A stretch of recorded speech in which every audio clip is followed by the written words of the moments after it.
Well, friends, trust and integrity in banking industry. This is something very, very interesting topic.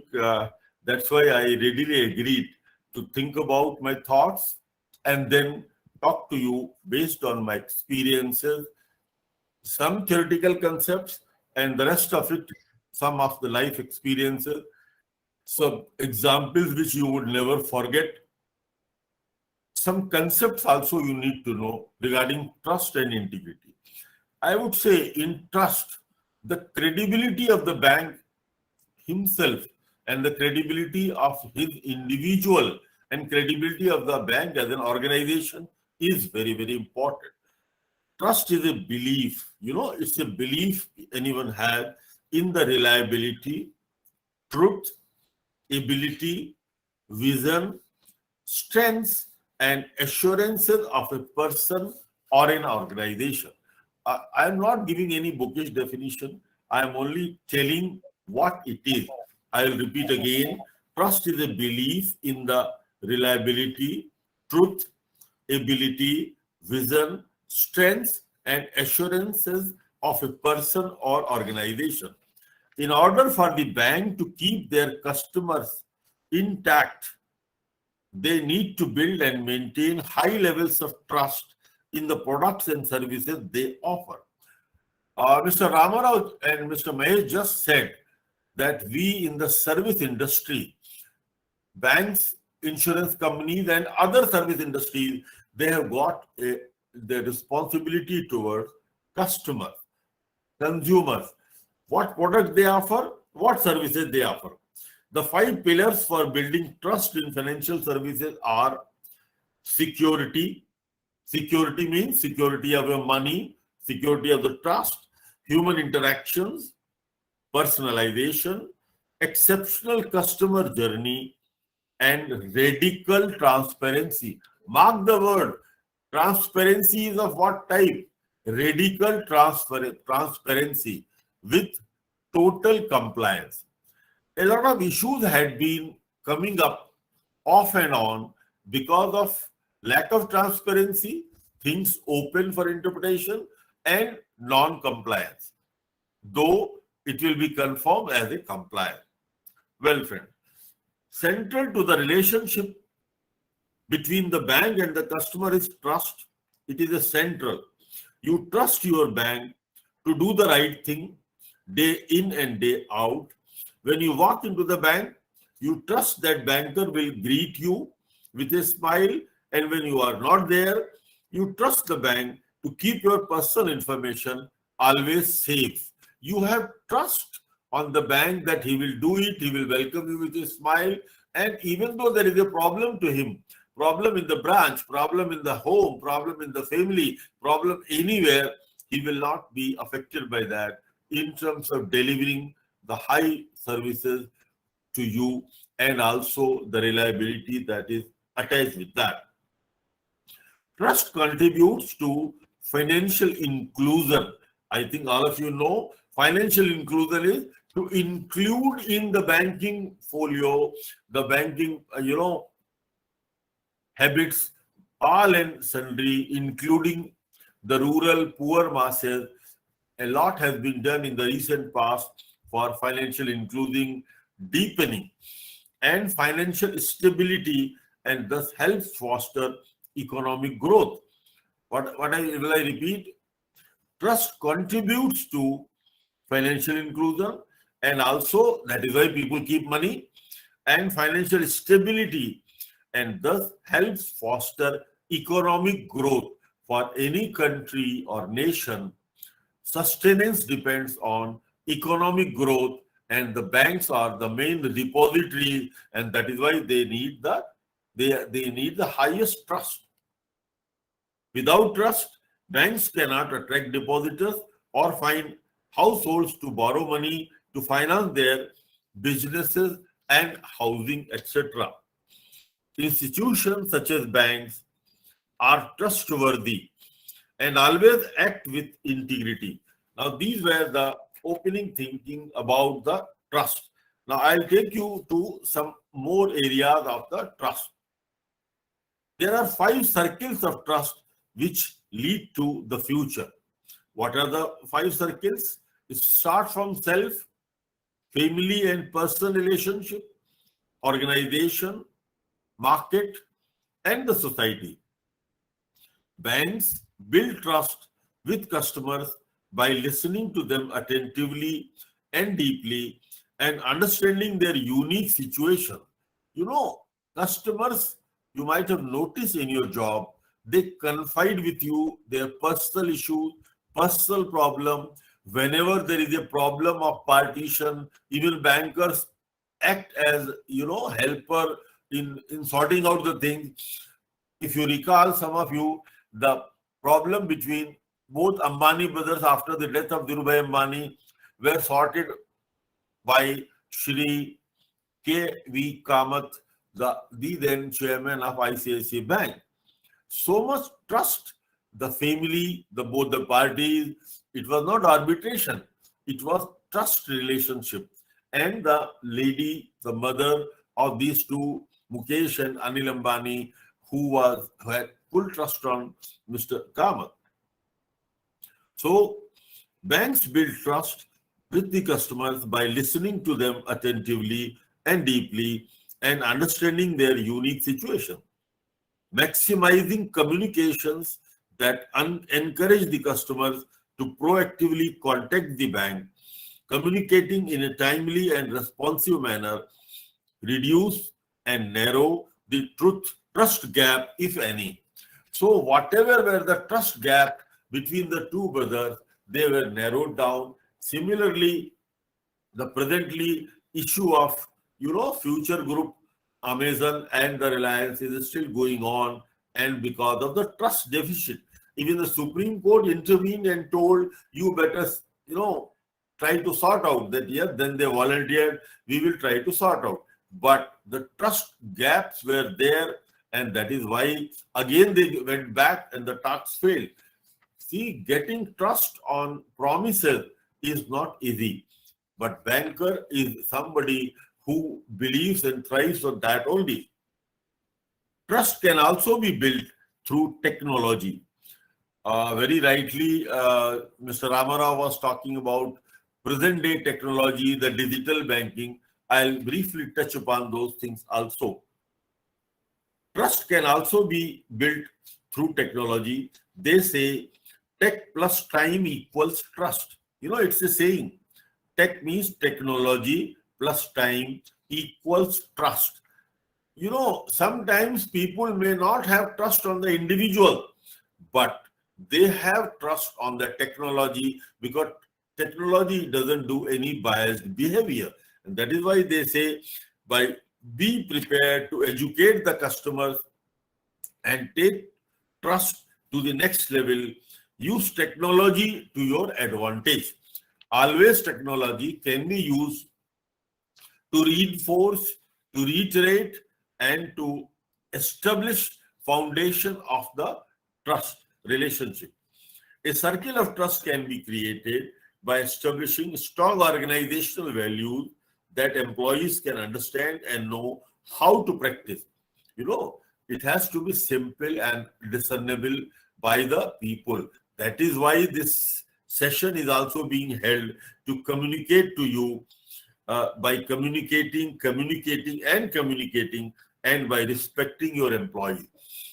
Organization and the leaders have a duty towards employees to respect them, to communicate them, to tell them the values that we have inherited from our forefathers, to value the customer relationship, to value the trust given, reposed by the customers on us. In a recent study of the financial sector, it was found that 49% plus, means almost 50% plus customers said that trust is the most important factor when choosing a financial institution and a bank. Now here I will talk about certain things. Why trust is so important when you choose a bank. In order to build trust in a digital environment, as Mr. Ramarao was referring to, there is a need to work together seamlessly and consistently across each touch point. It is essential that each touch point is on board. Brand recognition like SBI, PNB, City never sleeps for Citibank. Yes Bank had a checkered history, so people remember it. HDFC Bank. This is how, the brand recognition is also important for trust, and differentiation is significant weapon against scams. Differentiation means differentiation that one bank looks after, you know, consumer banking, retail banking, other bank believes in, the wholesale banking, some banks believe in investment banking. So they are known as that merchant banker, differentiation, and the brand recognition. If you recall, last 2 days I have been reading in the newspaper a data which is very disturbing. RBI has published a data which says that 100 crores worth of frauds have been happening on an average per day for the last 5 years or so. You can imagine what is the value of 100 crore. Even 1 crore is too much, I would say. 1 crore is 100 lakhs. Now, when the RBI says, the regulator says, in Indian banking system, both public, private, and all inclusive, 100 crores average worth of frauds taking place per day. My dear friends, would you not feel threatened and disturbed by this statement? At least I felt so. And you should also be disturbed by this development that has been plaguing the banking industry. Frauds had been happening, eroding the confidence of the customers on the bank. Credibility. Credibility of the banking sector itself is at stake. I'll tell you about an example. In 1999, I was the regional manager, Faizabad, Ayodhya, for about 1.5 years only in Punjab National Bank, my parent bank. My credibility was so much that whatever I would say, the whole field, there were only 95% rural semi-urban branches, only 6 branches were urban branches at Faizabad district. Rest all 10 districts were only rural semi-urban. But the trust on the leader was such that whatever was the call, everyone was jumping. Balances were not tallied for the last several years, 10 years plus. But maybe a wrong certificate was being given that all tallied. Transparency was not there, lack of transparency. When I took charge, I said, how can I sign a statement when balances are not tallied? Nobody knows where, to what date they are tallied. I went to my chairman, the then chairman, I went to the board, I told, sir, the balances are not tallied, and I am sorry to say that this is not a correct statement that balances are tallied, but I promise if technology support is given to me, I don't want any manpower. Those days CBS was not there. Those days menu-driven packages were there, different in different areas. I told you, give me a small software, give me the PC, what those days they were called, ALPM machines, or, only non-online banking. I told I will ensure that all balances are tallied within 3 to 6 months. It was a challenge I accepted myself. The bank permitted as a special case. Those days, everyone was not getting computers. It was selectively given. In Kolkata, out of 100 branches, 33 branches, 1/3 were given computer, supplied. It was a metro, big metro. They were lying in the hardware. None could dare open the boxes for 3 years. Depreciation was charged 33%. The book value was rupee 1, and not a single use was made of those computers lying in the boxes. Chairman called me and told, you have done computerization with a lot of challenges in rural semi-urban area. You got the balances tallied. I wish in my interview to AGM, those were the questions asked. I am giving you challenge to go to Kolkata and get the computerization done where we are finding it difficult. I accepted the challenge. I told maybe God will give me strength. I was not a technological man. I was not a tech savvy man, but I said I will involve people. I will talk to my people, and then we'll try to see that it happens. When I reached there, you will not believe that was 2001. There was a trust deficit between the management and the unions. Those days, unions were very militant. Left front was at the government.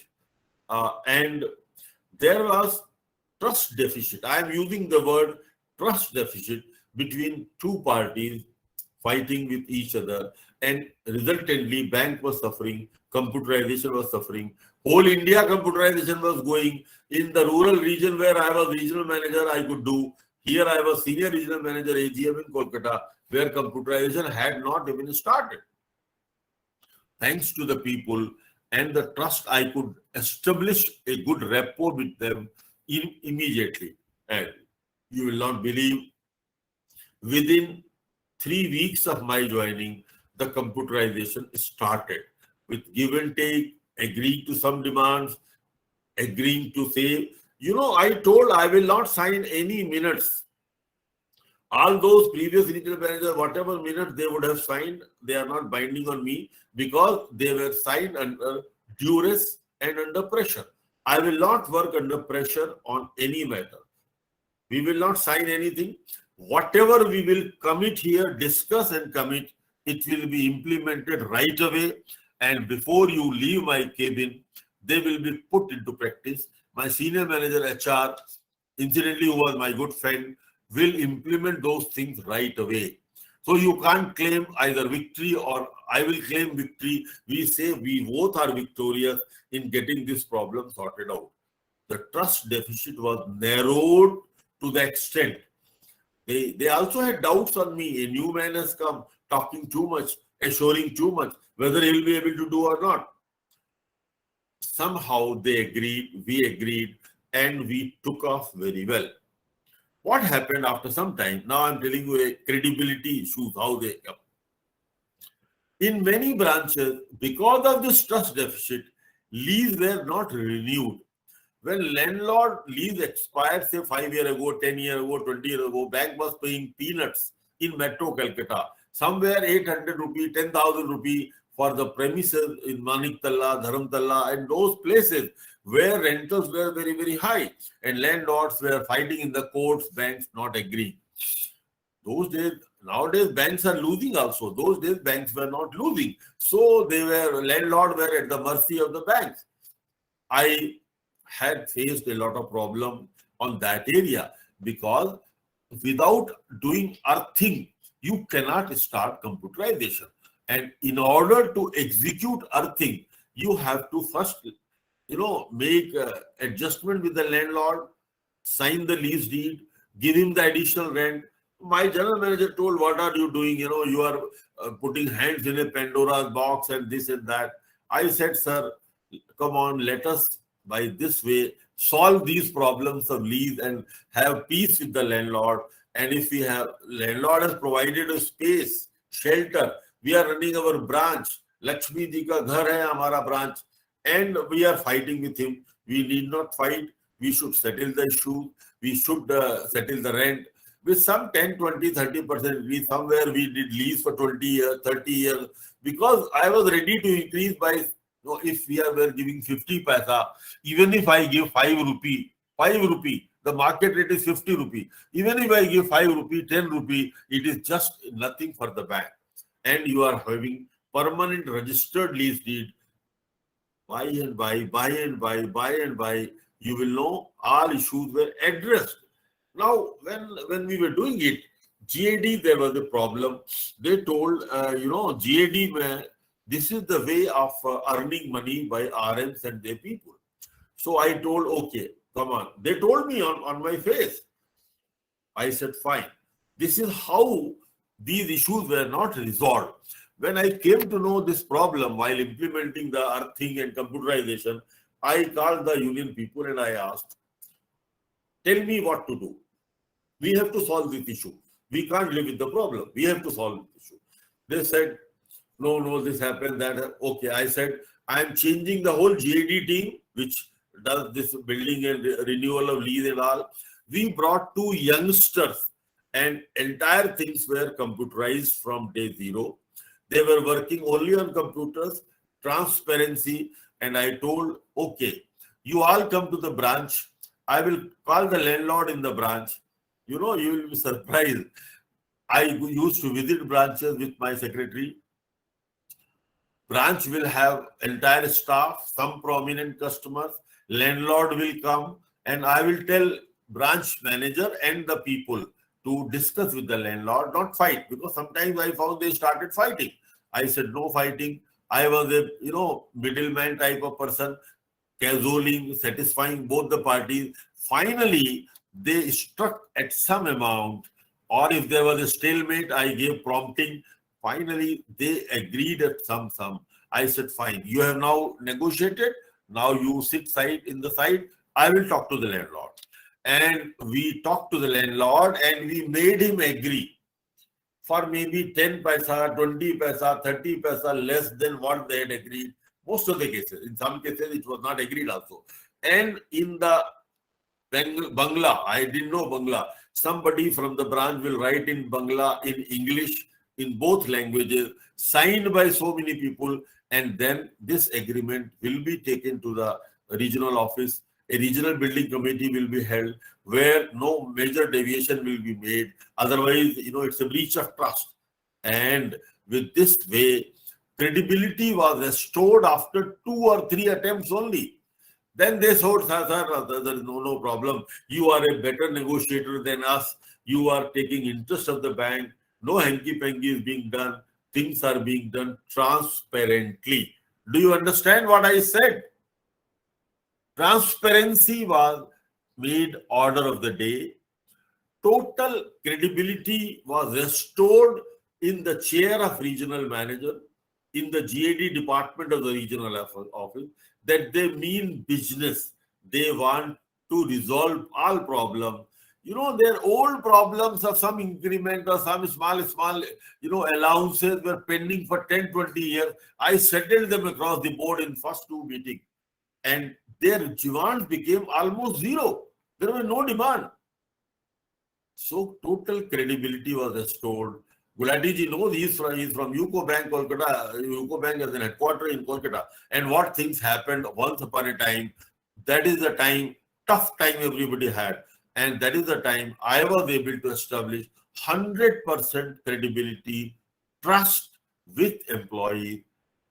And remember, my dear friend, till this day, all those people are very good friends of mine, whether of union, whether of the landlord, whether the branch manager, because problems of all stakeholders were addressed transparently and with trust and credibility. I am telling you, I have many such examples when I worked in Canara Bank, Central Bank as an ED, how trust relationship was established between the management and the union, between the management and the employees, between the management and the customer. But I won't quote many examples. I quoted you just a few examples of some Faidabad and Kolkata. But my dear friends, this trust deficit will have to be addressed by all and sundry, whosoever are there to deliver results. Otherwise, people will not trust you, and you will not be able to achieve the goals which you have set forth. I'll now take you to some mention of integrity and comparison with trust and integrity. Okay? Integrity is doing good. Integrity is doing good when nobody is seeing. That means you will do good even if somebody is seeing or not. And trust is a belief on reliability of someone's truth. So they are very, interlinked to each other, both these words, trust and integrity. Trust is a belief in reliability of the truth, and integrity is doing good when none is seeing you. Both are valued moral and ethical measure for the banks. We can say trust and integrity are in the blood, in the veins of banking business, and without it, there is no survival for banker. Integrity means quality of being honest and having a strong moral principle. I think my other friends and speakers in the previous session must have talked about ethics, ethical values, and morality. This is closely linked with that. Integrity of the character. It means quality of being honest and having a strong moral principle. For example, a practical banker, say Mr. X, is a person of great integrity. We often say, Are bhai, wo, that person is a man of great integrity, means character, honest. He's a dead honest person who can be relied on to tell the truth. People have so much trust that they will blindly follow him believe. A person with integrity behaves ethically and does the right thing even behind closed doors. On the back of the customer, on the back of the people, always he will uphold the right value and talk the truth and live the truth. It is said that there are three aspects of ethics in banking. There are three aspects of ethics in banking. One, integrity, which is important to generate trust necessary for any banking system to flourish. So, integrity or honesty and being truthful is the starting point to establish trust necessary for any banking system to flourish and thrive. Second, responsibility. Responsibility highlights contemporary banks need to take into account the consequences of their lending policy. That means banks must behave responsibly. They must take interest of the employees, the borrowers, and the stakeholders into account. And affinity, which refers to a set of relatively novel ways in which depositors and borrowers can be brought closer to the bank. So affinity is essential to have rapport between banks, managers, employees, and the customer. How we can have integrity in banking? Let us just discuss a few points. How we can have integrity in the banking? The first and the foremost core thing is be honest. I don't think to all you, my dear grown-up friends, I need to explain what do we mean by honest. You need not do wrong things, no unethical things. What you say, you mean it. Be honest. If you do anything wrong or if mistake happens, take responsibility. This is called ownership. Take ownership and responsibility, and you should never be arrogant. Now I'm talking basic principles of integrity in bank. Be honest. I repeat, take responsibility, remain humble, विनम्र रहिए. जैसे जैसे ऊपर जाएंगे और नम्रता बनाइए और झुक के सलाम करिए, नमस्कार कहिए, ताकि आपकी क्रेडिबिलिटी और बढ़ जाए. Be kind and empathetic. हमेशा काइंड रहें, लोगों के प्रति हेल्पफुल रहें और एम्पैथी शो करें. Putting yourself into the shoes of the customer as to if you would have been customer, how you would have felt by the wrong decision, by the wrong insinuation and wrong decisions and wrong advices of the banker. How you would have felt. Establishing trust matters. The last point is, if you, with a man of integrity, establish trust, this is what matters finally. I will conclude by these 5 statements again. Be honest, take responsibility and ownership, remain humble, be kind and empathetic. Establishing trust matters ultimately. Someone said very rightly, I am just quoting, if you have integrity, nothing else matters. And if you don't have integrity, nothing else matters. You can never forget in life if you heard me clearly. I'll repeat again. Someone said rightly, if you have integrity, nothing else matters. Nothing else. Honesty is the best policy, they say.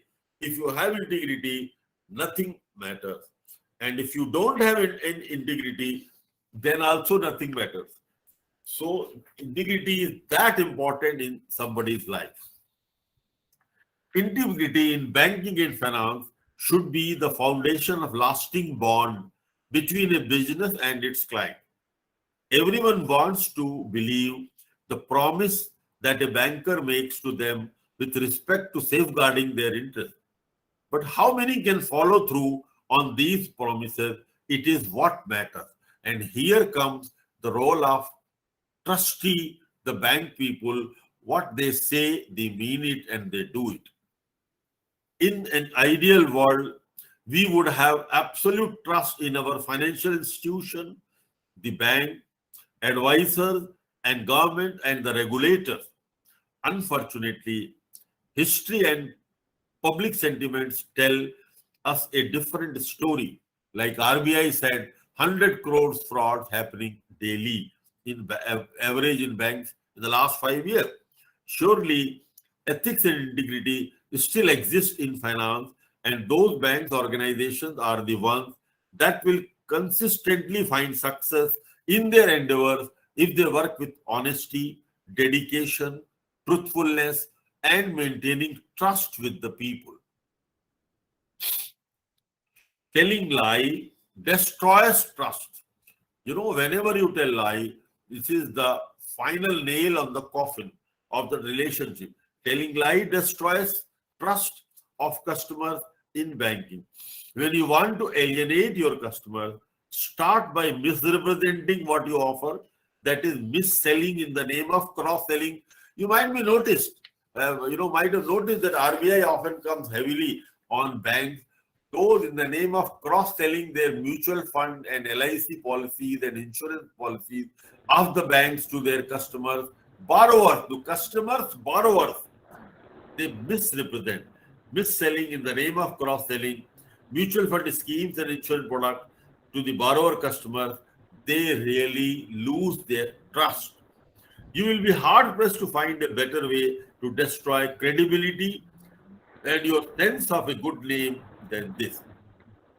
In fact, lies of commission, lies of omission, suniye, lies of commission, those who do cross-selling, lies of omission, those who don't do, but they still do.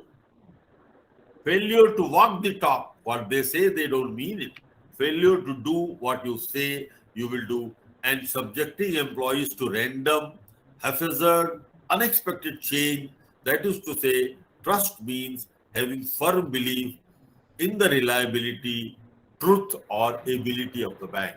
Initially, in the first, opening lines itself, I said, trust is the belief in the reliability, truth, or ability of the bank.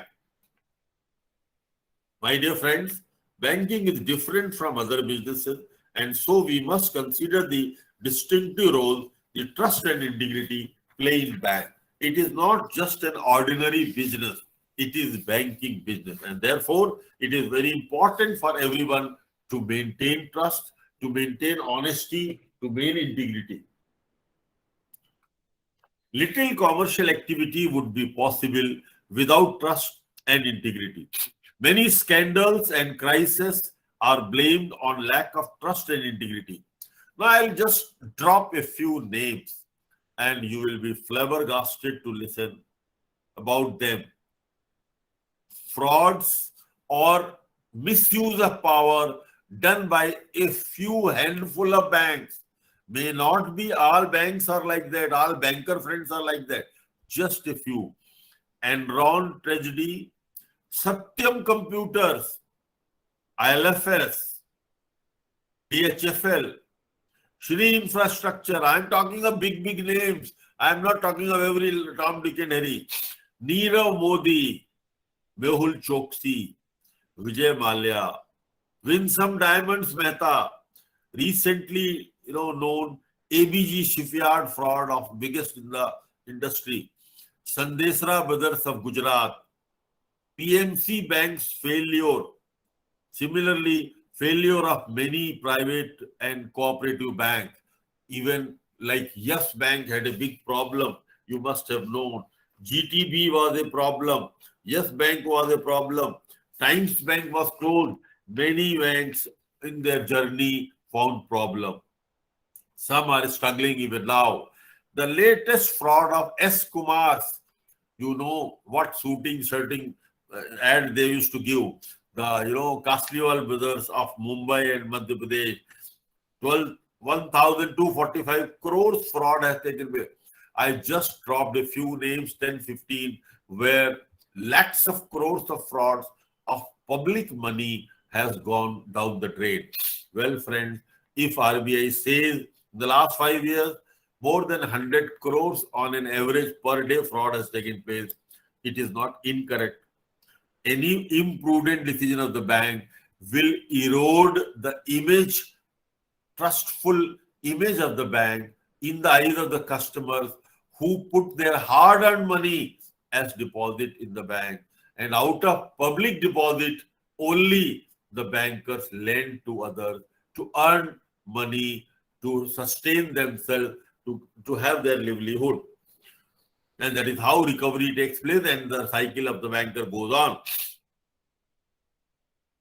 So, ethics or morality is a major factor in guiding and controlling human behavior, which operates in banking and other economic activity, not only by providing an internal motivation for right action, but also by means of formal codes and compliance programs. Remember one word Mr. Ramarao told: compliance. This one word itself is big enough. When I went to Hong Kong, Mahesh ji is there. When I went to Bahrain, I had a branch of Canara Bank in Bahrain. When I visited America, the New York, how I got the license after talking to the New York financial authorities for 7 hours with my team of general managers, convincing them they were only interested to know compliance stature. We used to sometimes select any general banker and then send for compliance. They say no compliance. This is in our day-to-day life also. Often we violate rule of road. We don't wear. The other day I was in Indore. I didn't find even 10% people wearing helmets. It is one of the cleanest city of the country for the last 4 or 5 years. But this particular rule, they are not doing justice. It is fatal to them. So they are not complying. But somebody guided them to comply the cleanliness. The people told they segregate the manual waste, they segregate the liquid waste, they segregate the plastic. When this habit could be formed while in the road sense, not crossing the red line, not, going out without helmet in the two-wheeler, in the four-wheeler, not moving out without belts being tied up. I often sit on the back seat with the belts on. It is for our safety. So if we look in the banking compliance, the rules and policies of the bank for compliance, if by any chance in the name of business we have to sometimes dilute some way, at least immediately or thereafter, we must, otherwise the audit will pinpoint. We must comply at the earliest. One, we need not violate. If for any reason for business we don't follow it immediately, in a day or two, we must comply 100%. It is by compliance only that we can ensure trust of the people. So compliance programs are very essential. Nowadays, a lot of softwares are also available, which, clear. When I was chairman, I often used to wonder, we had a DGM compliance reporting to the board. Every month end, he will collect a letter, statement signed by all departments. All complied, all complied, all complied. He'll put up to me, sir, all complied in the bank for information. I called him and I told, what are you doing 10 people in the compliance department? If you say all people, sir, इन्होंने लिख के दिया, they have given us in writing, मैंने कहा, you have believed it. If this compliance is so much in the bank, then why our audit report, why our concurrent audit reports, why statutory audit report, why LFAR are hundreds of pages? Things are not complied. That means they are all giving false certificates. I don't believe in such things. You do be a clear analysis and tell me where the deviations are the most. You make analysis. You go yourself, take the software, apply the software. Like, in college, university, when PhD is awarded, there is a plagiarism software where if you have copied from some book or some other previous research work, they will catch how you have plagiarized. So, my dear friend, compliance is very, very essential for you to survive in the banking industry, to maintain the highest standards of trust and integrity. Banking is not only a business, but it is a social responsibility also.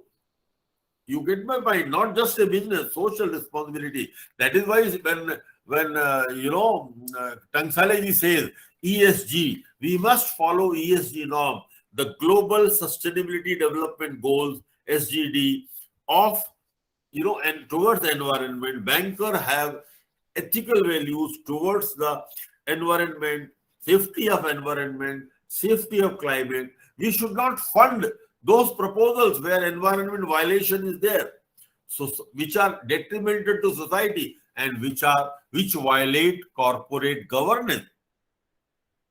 So banking is not only business, but it is a social responsibility and cause to maintain good financial cycle of customer in a good and profitable way so that banks continue their existence. Bankers not only maintain the deposits of customers, but also lend them to fulfill their finance need. Besides, bankers have to play a positive role to maximize their funds with the best suitable investment and lending products. Often banks are advisor. Customers often trust bankers for their advice for investment in their deposits or anything, mutual fund, whatever they say, because they have so much trust. This much trust relationship should be always honored by the banks by their good conduct. Being a banker is not easy. I am telling you, being a banker, my dear friends, is not easy at all. And it has not been ever since the 2008 financial crisis. I hope you all remember what happened in 2008. The famous Lehman Brothers failure crisis, the subprime crisis of the USA, the derivatives crisis of the USA, mortgage-based securities of the USA. On the same security, several times funding were done.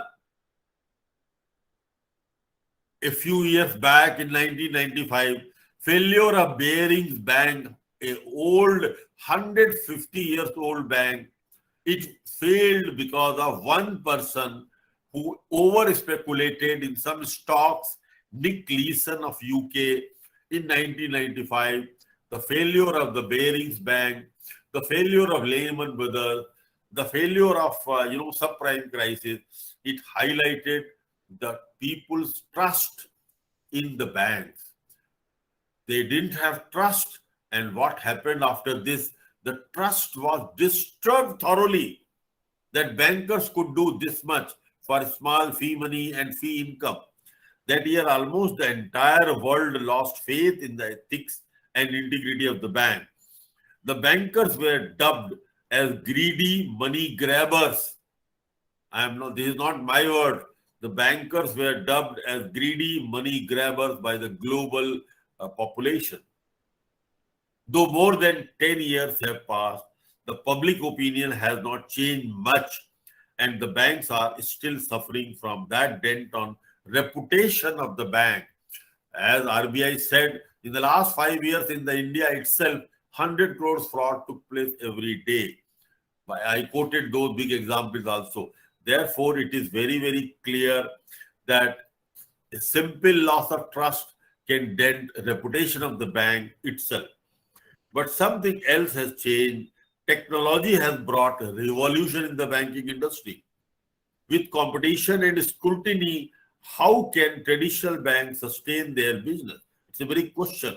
It's a very big question mark. How, with the competition, banks can sustain their business? Let us just discuss a few points. Making integrity their core value. Now, mark my words, friends. I am reaching toward the end of the session.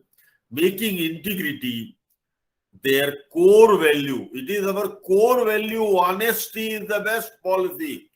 Banking is a business based on trust, and trust is based on a belief that a company handles their business with integrity. Simply put, if customers think they can't trust you, they won't keep their money with you.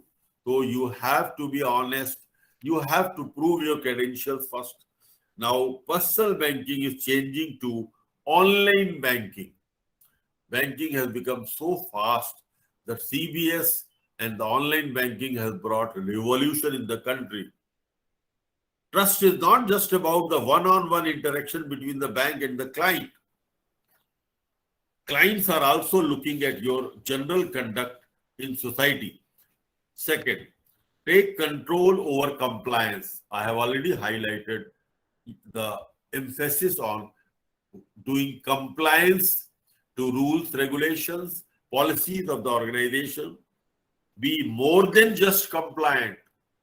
Your compliance software should help you. Rule-based lending and monitoring should help you. Nowadays retail banking is done by rule-based principle. That means rule-based principle means marks will be allotted. If you are eligible, eligibility will be judged by a software. That's why some banks sanction loans online without any intervention of the human being. If the correct data is fed by the borrower, loan will be sanctioned within 5 minutes, 10 minutes. So that is called rule-based lending, no deviation.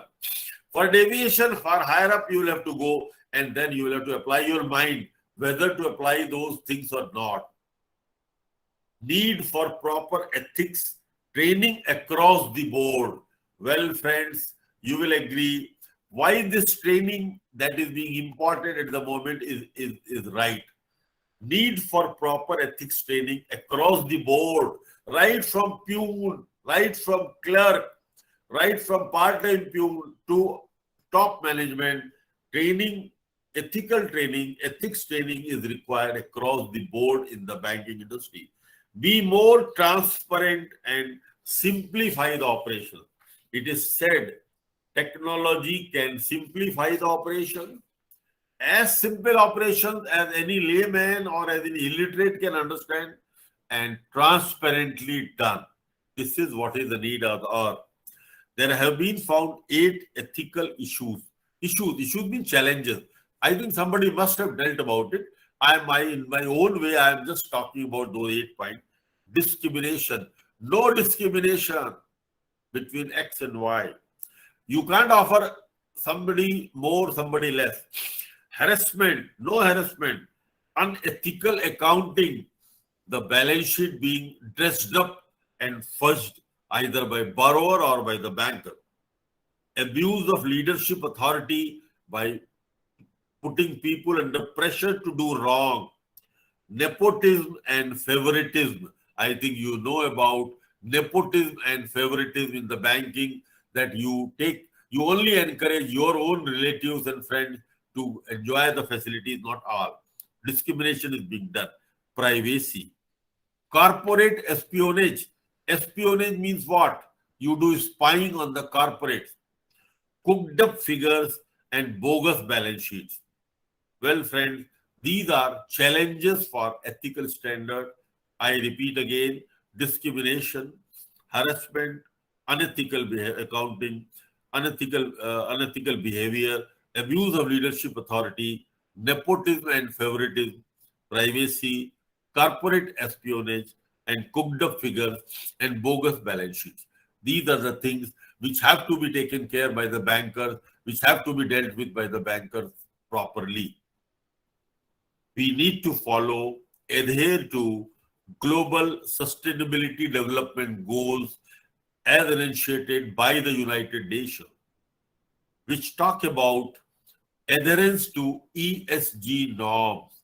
ESG stands for environment protection, climate protection, society protection. Society we have not to put to extinction, and proper governance in the working of the corporates of the families of the bank. Corporate governance have to be of the highest order. So every decision of banks has impact on all stakeholders. We should put into shoes of customer and then only act accordingly. We should not into any lending activity where finance is channelized towards hazardous activities to environment, climate, and the society. The time has come for the banker community to work towards society safety to E&S means environment and safety and for fostering good governance across the board at all levels. Lending is a basic dharma. Tansale had used very good word. I really appreciate that. Lending is a basic dharma of a banker and banking is lifeline to economy. A banker cannot afford to work without, lending. Need for informed qualitative credit decisions is there without fear or favor. There is responsibility towards corporate lending to large corporates, to mid corporates, to MSMEs, to agriculture borrowers, to retail borrowers, to all segments of society. It is the responsibility of the banker and they must execute it with finesse and with proper justice to every stakeholder. Customer retention itself has become a challenge and need is to take 180-degree to 360-degree care of the customer. Ethics should be the focus for the banker and we must think twice and write the justification as to why any credit decision is taken so that nobody can challenge it in the future. Ethics demand total transparency. Integrity demands total honesty and total transparency. My dear friends, thanks for your patient listening for the last 5 modules, including the present one, trust and integrity. Some of them may appear to be bookish or the theoretical concept, but in reality, they are not. In reality, they are the lifeline of a banker. They are the foundation on which the relationship of trust and integrity and ethical values building is, laid on that. And therefore, banking, if it has to thrive, it has to prosper, you must have transparent, compliant relation with the client. You must be totally accessible to them and they must trust you blindly as before. Thank you very much. My best wishes to all of you for your fine career, success in your career, so that you work with values intact, which you learn from your elders, seniors, parents, gurus, and also from these programs, which values you must imbibe. Thank you very much.